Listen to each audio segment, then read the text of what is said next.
গণ অভ্যুত্থানে আওয়ামী সরকার পতনের পর একে একে বেরিয়ে আসে শেখ হাসিনা, তার পরিবার ও দলীয় মন্ত্রী এমপিদের অর্থ পাচারের তথ্য। দুর্নীতি দমন কমিশন বলছে, শুধু সাবেক ভূমিমন্ত্রী সাইফুজ্জামান একারই বিশ্বের 17টি দেশে 581টি ফ্ল্যাট বা বাড়ি রয়েছে। আমার 60 বিঘা আছে।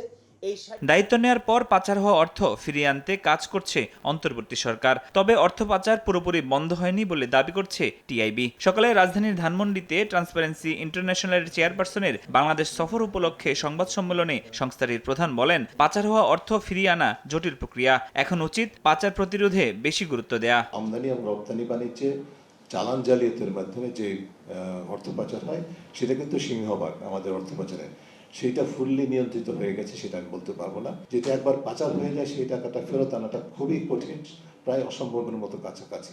প্রতিরোধ করা যেন অর্থ পাচার না হয় সেটা হচ্ছে আমাদের প্রায়োরিটি হওয়া উচিত।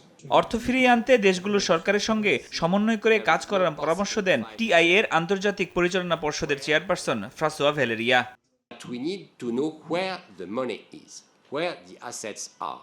We can have cooperation, international cooperation. International cooperation is of the utmost importance. July অভ্যুত্থানের পর দেশে দুর্নীতি একেবারে বন্ধ না হলেও পরিমাণ কমেছে বলেও মনে করেন টিআই চেয়ারপারসন।